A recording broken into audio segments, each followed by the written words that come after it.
Throughout history, war and violence has taken predominance. If there's a disagreement or a conflict, we rush to arms. One man, though, changed that, Mahatma Gandhi. Now, it can't be said he was the sole individual to bring about revolution. However, countrymen protested in his name, and he was known all throughout India. He was the one whose tactics brought about India's independence.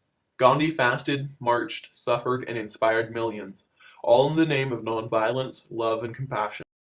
Mahatma Karamchand Gandhi was born in Porbandar, a small eastern sea town in India, on October 2, 1869, 12 years after Britain assumed full rule of India.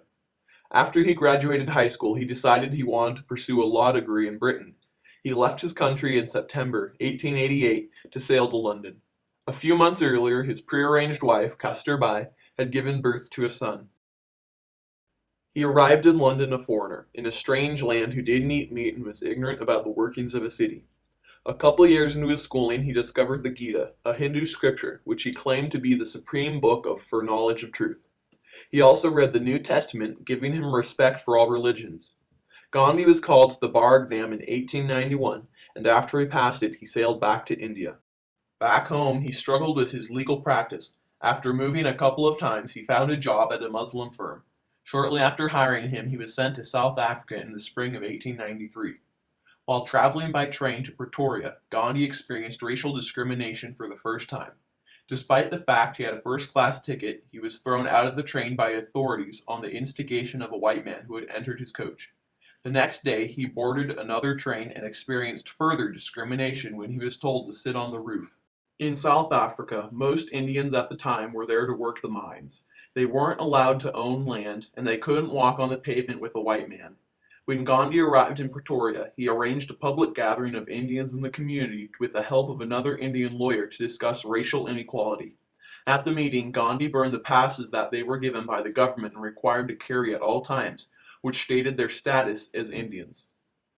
In response to this so-called atrocious act, General Smuts, who was a prominent British statesman, made a new law saying that all Indians must be fingerprinted. No marriage other than a Christian marriage is to be considered valid, and police have the right to enter an Indian dwelling at any time. This outraged the Indian community, and Gandhi formed the Indian Congress Party of South Africa and was recognized as the leader of the movement to create equality. The next demonstration Gandhi organized was a protest at one of the neighboring mines. The mine owner ordered the arrest of all the protesters. As news got out of the arrest, more and more mine workers began to strike. Each new worker out of the mines was promptly arrested until the mines were empty. Finally, after the mines had remained inactive for days, General Smuts had Gandhi released and brought to his office. He told him that he would revoke the law if everyone would go back to work, and Gandhi agreed. Gandhi returned to India, Bombay, in 1915, 6 months after World War I started. News of what he did in South Africa had spread to India, and he was welcomed as a hero. Upon arrival, he attended the Calcutta session of the Indian National Congress, and met many important Indians who were heading the front on home rule. Gandhi started talking with a professor and confessed that because he'd been gone for so long, that India was an alien country to him.